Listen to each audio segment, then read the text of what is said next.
नहीं,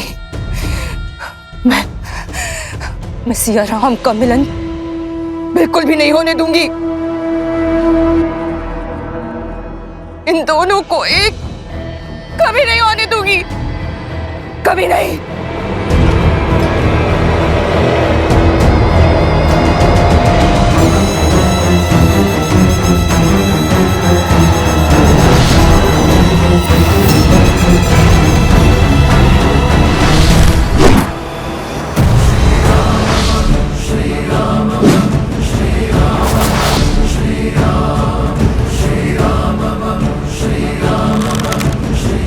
सावधान शूर्पणखा।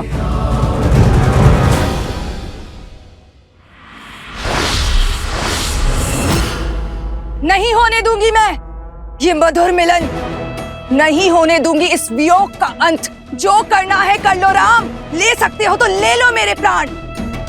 अंत से भयभीत नहीं होती है ये शूर्पणखा, परंतु एक बात तुम समझ लो, मैं सदा सिया राम की दूरी का कारण बनूंगी। तुमने मेरा परिवार, मेरे कुल, सबका अंत कर दिया और आज मैं तुम दोनों की मिलने की इस आस का अंत कर दूंगी। सियाराम सदा एक थे, एक है और एक रहेंगे। संसार का कोई भी बल इतना सबल नहीं शूर्पणखा जो सियाराम को भिन्न कर सके। तो करो अपनी मर्यादा भंग, उठाओ अस्त्र और कर दो एक स्त्री का संहार। शूर्पणखा, सब समाप्त हो गया, किंतु तुम फिर भी नहीं समझी कि प्रभु श्री राम स्वयं नारायण का स्वरूप है और माता सीता साक्षात लक्ष्मी का रूप। अब तो समझ जाओ। मौन, मौन हो जाओ लंका भेदी, विश्वासघाती। तुम श्राप हो हमारे कुल पे, श्राप। श्राप तो तुम हो शूर्पणखा।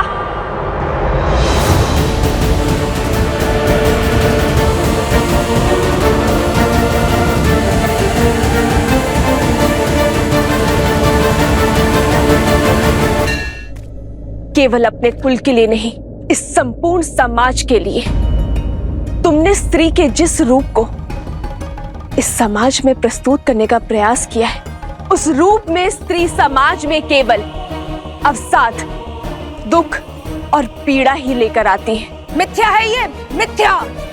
तुम्हारे जैसी अबला की निर्बल सोच है ये। निर्बल तो वो होता है जिसके मन को प्रतिशोध की चोट कचोटती है। तुम अपने प्रतिशोध की पूर्ति के लिए अपने पूरे कुल के अंत का साधन बने। इस यात्रा में अपने पुत्र, अपने भतीजे मेघनाथ, अतिकाय, अपने भाई खरदूषण, कुंभकर्ण, दशानन रावण के अंत का साधन बने। इस घोर संग्राम के बाद भी तुमने अपने भाई सहस्त्रमुख रावण को समझाकर उसका पथ बदलने का प्रयास नहीं किया, बल्कि उसे भड़काया और अपनी मलिन सोच और अपनी मलिन इच्छा की पूर्ति करने की चेष्टा करती रही। तुम जैसी स्त्रियां समाज में द्वेष उत्पन्न करती है, परिवारों के कलह का कारण बनती है, आने वाली पीढ़ियों का संहार करती है, आने वाली पीढ़ियों का सर्वनाश करती है। इस विध्वंस का सबसे बड़ा कारण तुम हो शूर्पणखा, तुम। इतना भोला मुख और मन कितना कुटिल, अपने शब्दों से महान बनने का स्वांग कर रही हो। ये विध्वंस, ये विनाश, इन सब का कारण मैं नहीं, तुम हो सीता, तुमने मारा है मेरे भैया को। दोषारोपण से स्वयं के पाप नहीं छुपा करते। और रही बात सिया राम के वियोग के, तो संसार में कोई ऐसा बल, कोई ऐसा छल नहीं जो हमें पृथक कर सके। और जब सिया राम भिन्न हुए तो किसी उद्देश्य के लिए हुए, और आगे भी हम अपने उद्देश्य की हर कसौटी पर खड़े उतरेंगे। और ये दूरी केवल हमारे तन की है। हमारे मन तो उसी दिन एक हो गए थे जिस दिन अग्नि को साक्षी मानकर हम विवाह के बंधन में बंधे थे।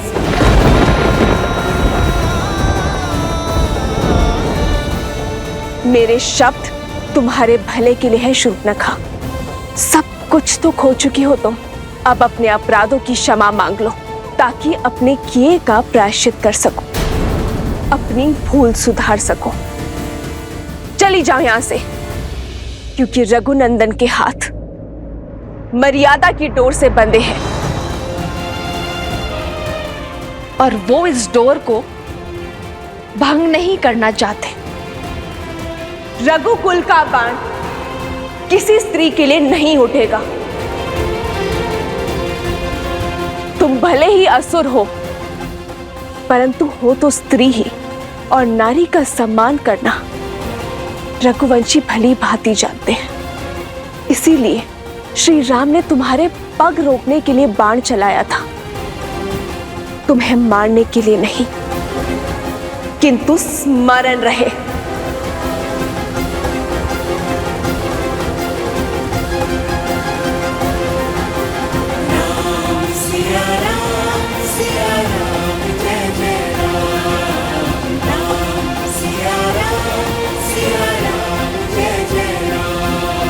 यदि पुनः तुमने रघुकुल पर कुदृष्टि डाली तो तुम्हारा संहार मैं स्वयं करूंगी।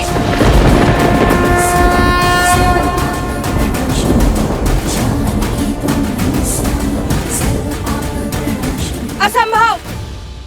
मेरे भाइयों ने, मेरे संपूर्ण कुल ने अपनी अंतिम श्वास तक प्रतिकार लिया है, और तुम चाहती हो कि मैं अपना साहस छोड़ दूं, अपने मार्ग से भटक जाऊं, उनकी मृत्यु को व्यर्थ जाने दूं? कदापि नहीं। अपने किए का मूल्य तो तुम्हें चुकाना ही होगा सीता। मेरा प्रण है कि मैं तुम्हारी पीड़ा का अंत कभी नहीं होने दूंगी, कभी नहीं।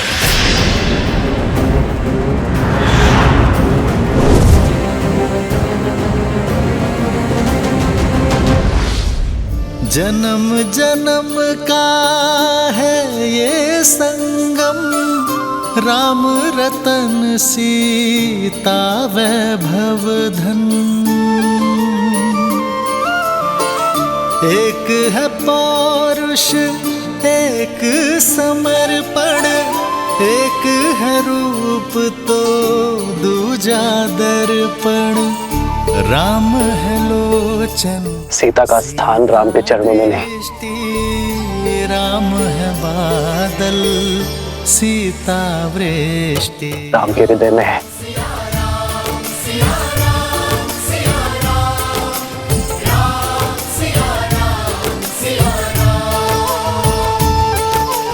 राम सिया राम सिया राम सिया राम, राम सिया राम सिया राम, सिया राम सिया राम सिया राम, सिया राम तेरी जगह सिया राम की जगह।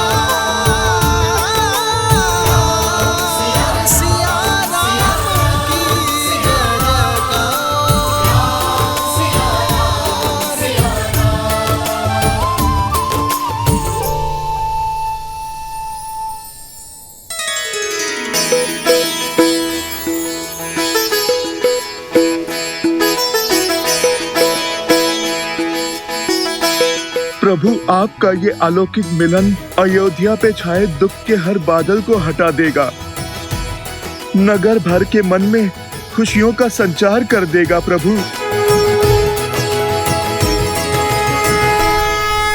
माता पिताश्री,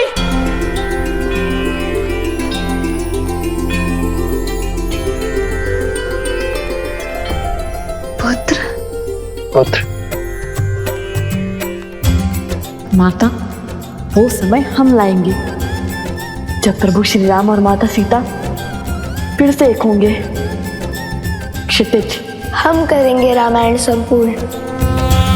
जो नदी के तट को मिलाते से तू जन्म मात पिता मिलन के हेतु रामचंद्र सिया विरह घटाने प्रकटे लव कुश रूप सुहाने। आज हमारा संकल्प पूर्ण हुआ।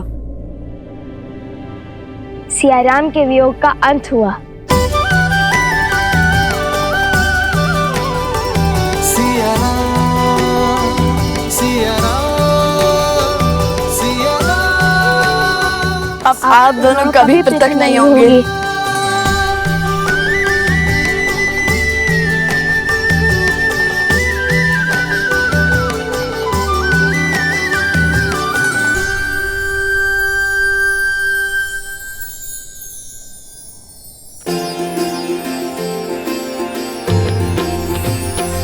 हो मंगल भवन मंगल हारी द्रवहु सुदशरथ अजर बिहारी।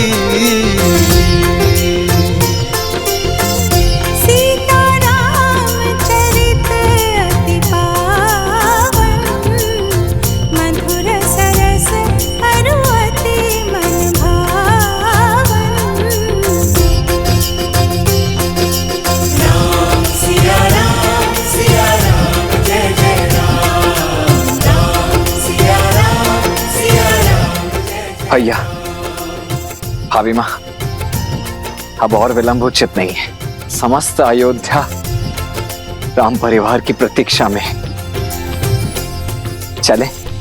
अवश्य।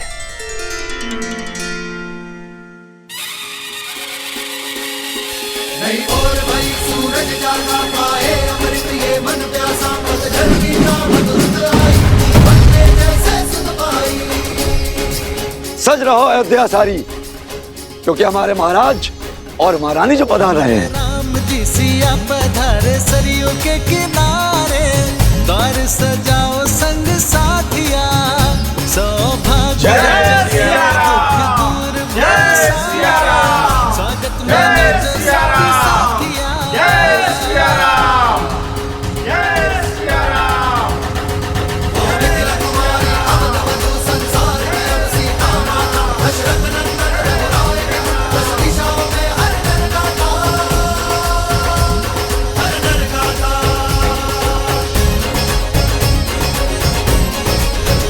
सिया राम, सिया राम, सिया राम, सिया राम। हमें क्षमा कर दीजिए महारानी सीता, हमें क्षमा कर दीजिए। हमारे कारण आपको वियोग का घोर दंश झेलना पड़ा, इतने संकट उठाने पड़े। हमें क्षमा कर दीजिए महारानी सीता। महारानी हमें क्षमा कर दीजिए। हमें क्षमा कर दीजिए महारानी। हमें क्षमा कर दीजिए महारानी। रथ रोको सारथी।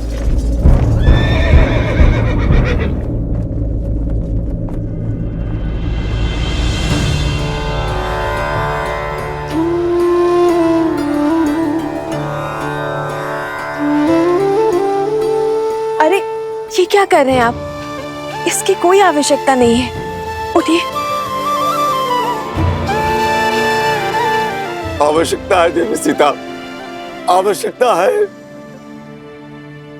मैंने जो अपराध किया है वो तो दंड के योग्य है, फिर भी साहस जुटाकर मैं आपके चरणों में स्थान पाने चला आया। मुझे क्षमा कर दीजिए, मुझे क्षमा कर दीजिए देवी सीता, मुझे क्षमा कर दीजिए।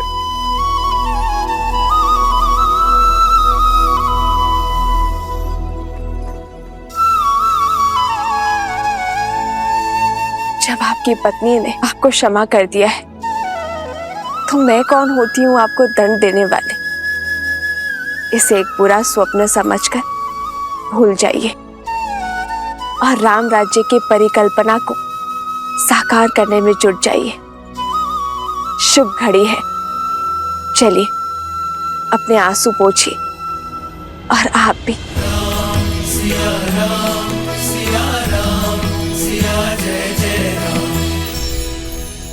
ये आंसू भी तो आनंद के हैं महारानी।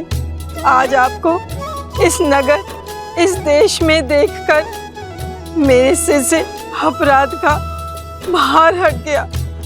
अब जब मैं प्राण त्यागूंगी, इस संतोष के साथ त्यागूंगी कि मैं आपके दुख का कारण तो बनी, किंतु आपको सुख में पुनः घर लौटते देखने की साक्षी भी बनी। आज मेरा मन तृप्त हो गया महारानी, तृप्त हो गया। आपने हम सब के कारण कितना कष्ट सहा। आपके त्याग से हम स्त्रियों को समाज में समान अधिकार मिला। आपके संस्कारों के कारण, आपके दोनों पुत्रों की सूझबूझ के कारण आज अयोध्या में स्त्रियों को अपना मूल्य समझ आया है।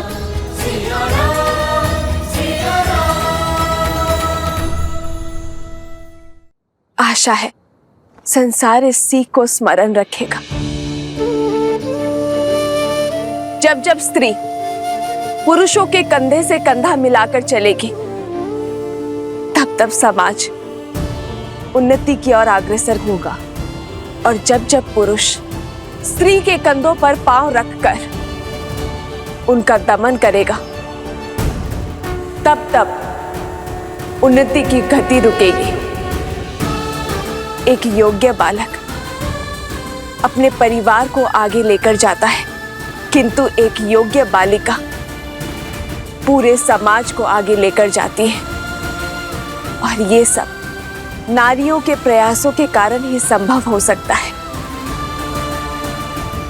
ये जो संस्कार आपने पाए, इस सीख को अपनी आने वाली पीढ़ियों को अवश्य देना।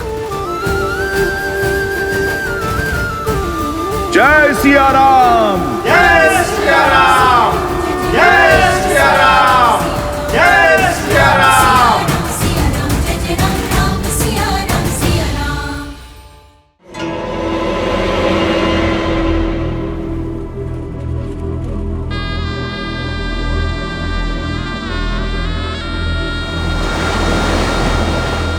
मेरा संपूर्ण कुल इस युद्ध की अग्नि में जलकर भस्म हो गया। बलिदान तो सबने दिए, परंतु कोई भी अपने लक्ष्य से नहीं डिगा। और अब मैं भी नहीं डिगूंगी। तुम्हारा अंत नहीं कर सकती तो क्या हुआ, परंतु तुम्हें और सीता को जीवन भर की पीड़ा तो दे ही सकती हूं ना। तुम्हारे आने वाले कुल का नाश तो कर ही सकती हूँ राम।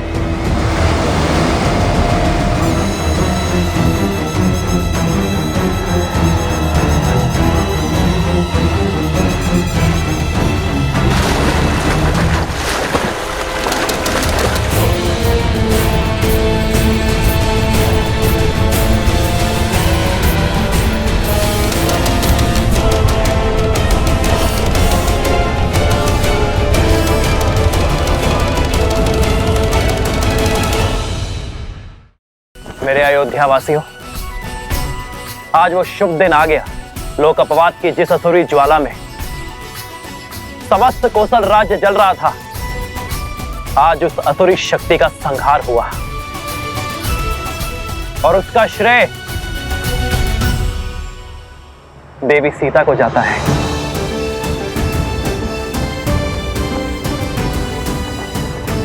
सीता ने न केवल एक महारानी के रूप में अयोध्या पर प्रहार करने वाली असुरी शक्तियों का संहार किया, बल्कि एक नारी होने के नाते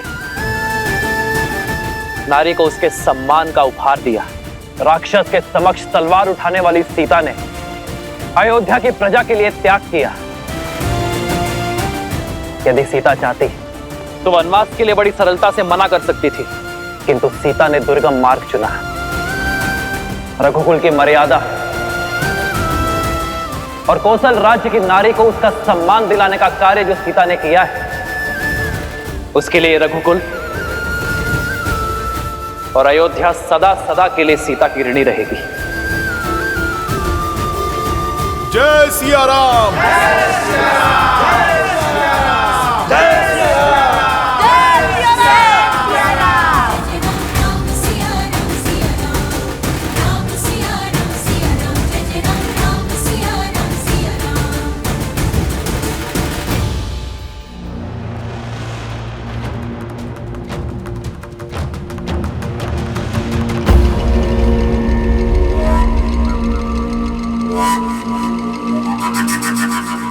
उठो पिंगलाक्ष, तुम्हारा तप पूर्ण होने का समय आ गया है।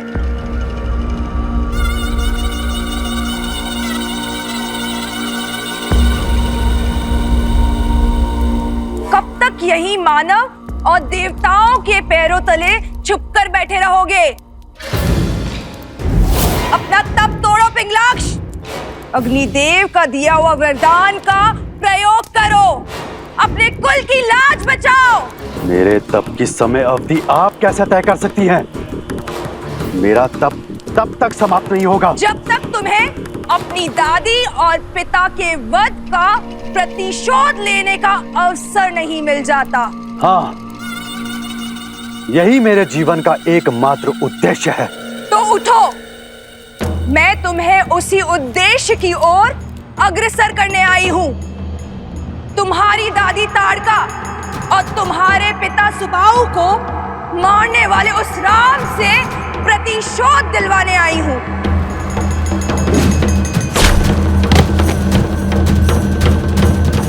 उस राम ने ही तुम्हारी दादी और पिता को मारा है, तुम्हारे जीवन में विध्वंस बोया। अब मैं तुम्हें प्रतिशोध लेने का अवसर देती हूँ, उसके पुत्रों को मारने का मार्ग बताती हूँ।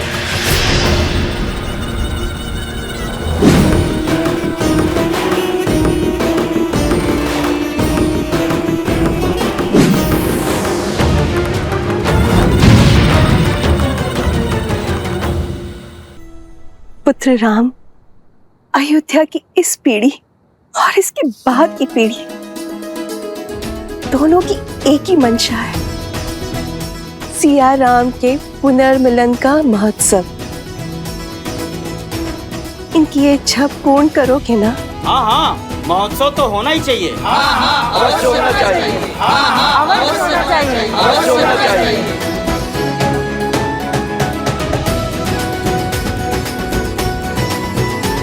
अयोध्या की महारानी और मेरी माता पुनः अयोध्या लौटी हैं। अपूर्ण अयोध्या आज पूर्ण हुई है। महाउत्सव तो होना ही चाहिए। हाँ हाँ, बढ़िया उत्सव होना चाहिए।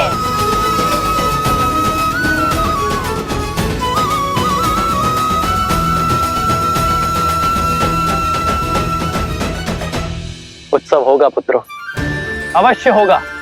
और ये उत्सव पूरा अयोध्या, पूरा जनमानस और समस्त भारतवर्ष मनाएगा।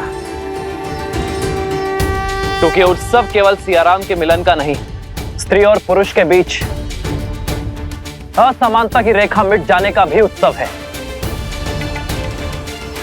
नारी को मिले समान अधिकार का सूचक है। अयोध्या अभी सुख के रस में डूबी है, उत्सव मना रही होगी, और अब हम उनके आनंद को स्वाहा करेंगे, उनके उत्सव को शोक में बदलेंगे। राम और उसकी सेना को युद्ध भूमि में हराना असंभव है। उसके पुत्रों को अयोध्या से बाहर कैसे लाओगे? वो तुम मुझ पर छोड़ दो, शीघ्र ही तुम्हें वो अवसर प्राप्त होगा। तुम केवल अपनी सेना को सज्ज करो।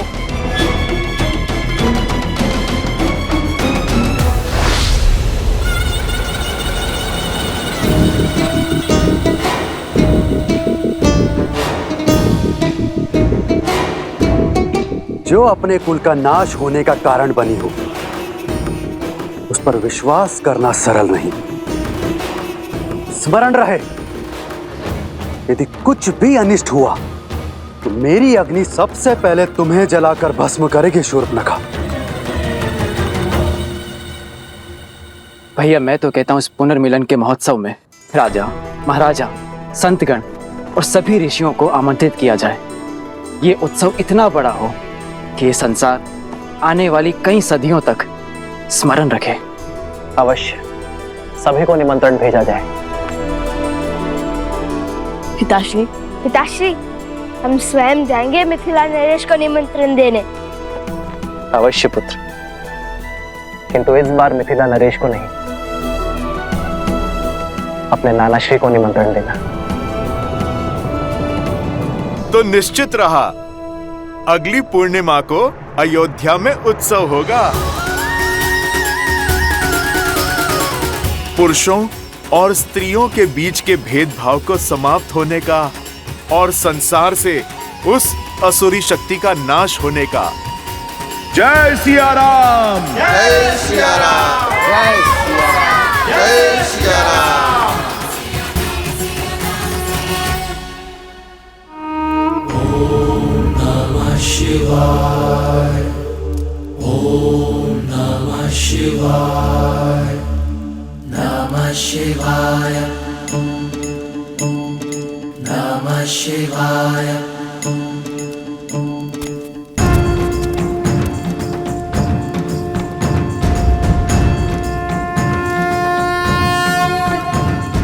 मिथिला जाने को सच हो गए दोनों।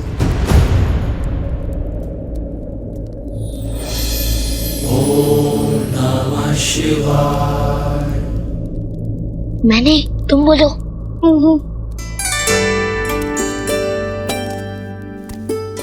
क्या हुआ? और तुम सब यहाँ क्या कर रहे हो?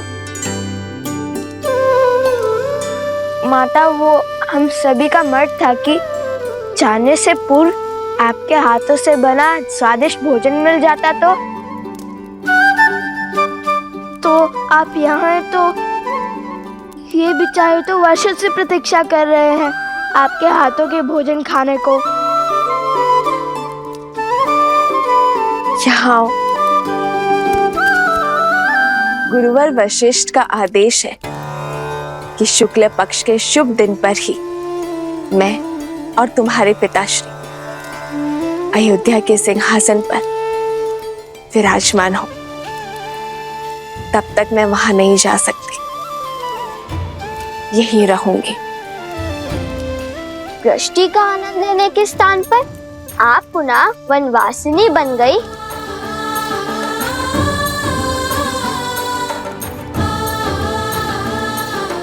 यदि मैं क्षण भर के लिए भी अयोध्या की महारानी का कार्यभार नहीं उठा सकती, तो मैं क्षण भर के लिए भी उस पद के साथ मिलने वाले सुख की अधिकारी नहीं हूं पुत्र।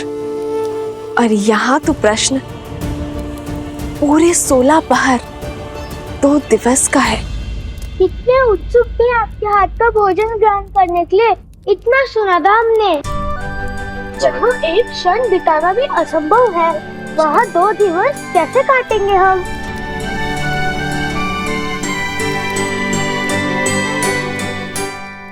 मैं बताता हूँ।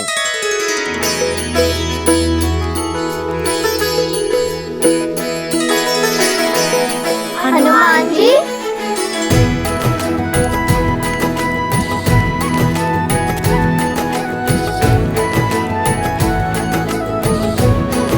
इस दुविधा को सुलझाने का मार्ग है मेरे पास। ऐसा अद्भुत मार्ग जिससे तुम्हारा समय भी कटेगा और माता के हाथों बने भोज का आनंद भी 2 गुना हो जाएगा।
मृत्यु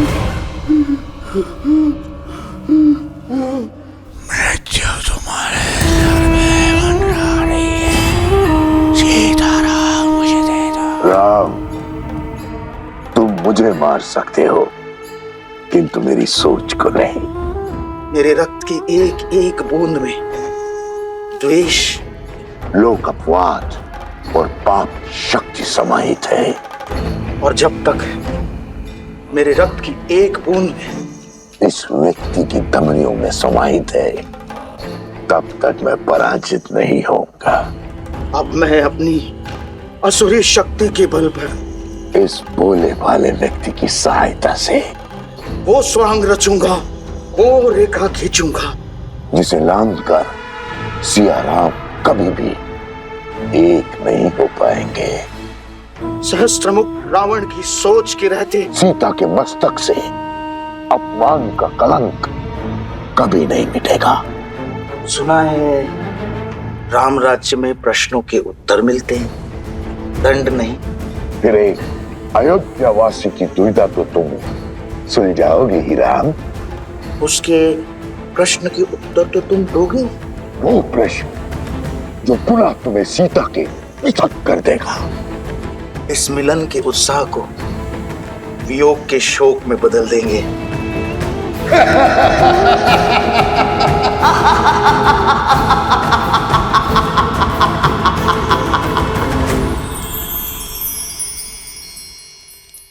ये देखो बालकों, एक नहीं दो उपाय हैं। पहला उपाय ये है, तुम सब लवकुश के साथ मिथिला चले जाओ। और दूसरा? और दूसरा ये जो मैंने माता सीता से ही सीखा है। सब लो।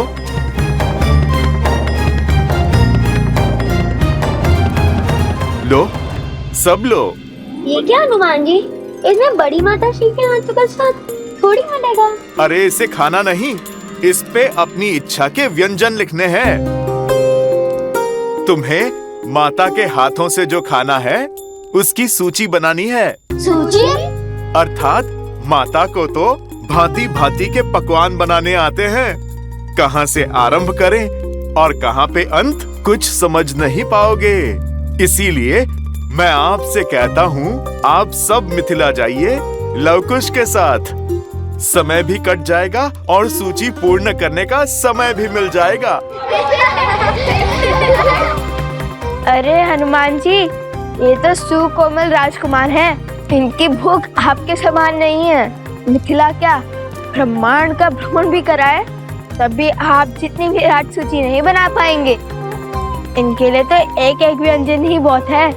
कदापि नहीं, हम कौशल राज के राजकुमार हैं, श्री राम के भतीजे हैं। चुनौती लेकर पीछे नहीं हटते।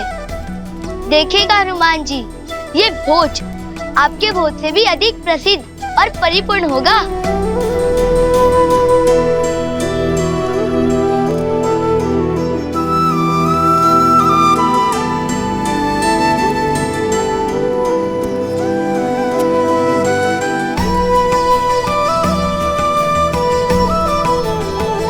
आयुष्मान बाबा, अपने नाना श्री को मेरा नमन कहना। अवश्य माता, हम मिथिला नरेश को। कुश, हर बार नाना श्री को मिथिला नरेश क्यों कहते हो? नाना श्री कहो।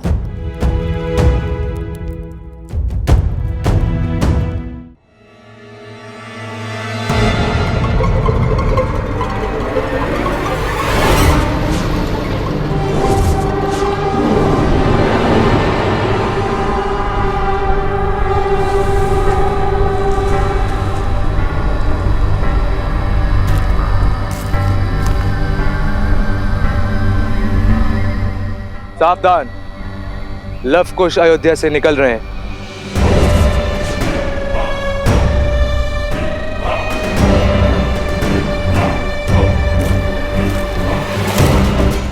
कहा था ना मैंने कि प्रतिशोध प्रतीक्षा में है, अवसर शीघ्र ही मिलेगा।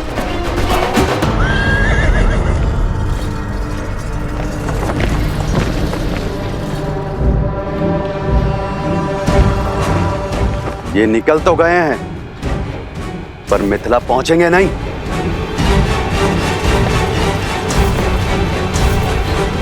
आगे बढ़ो। नहीं, इन्हें यहां मारने से क्या मिलेगा? संसार समझेगा कि कुछ असुरों ने अपना प्रतिशोध लेने के लिए इन्हें यहां मार डाला। प्रतिशोध की अग्नि तो तब शांत होगी जब इन्हें इनके परिवार वालों के सामने उस भूमि से निकली हुई सीता को अपने घर और जीवन में स्थान देने वाले जनक के सामने मारेंगे, और तब जाकर असुरों की खोई हुई प्रतिष्ठा और संसार के मन में हमारा भय पुनः लौटेगा।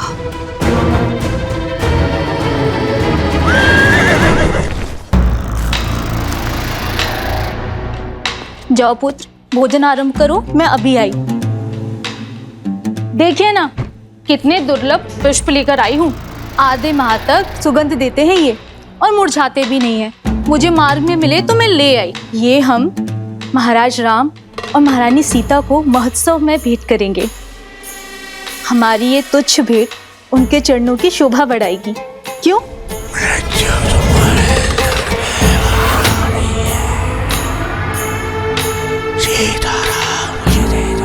तुम्हारी जान बख्श दी जाएगी। उपहार तो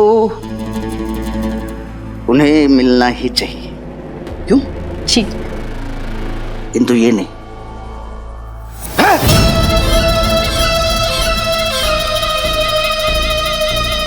क्या कर रहे हैं आप? क्या हो क्या गया है आपको? जिस राम और सीता की तुम बात कर रही हो ना, उन्हें ये पवित्र और सुगंधित पुष्प नहीं, कांटों का हार मिलना चाहिए।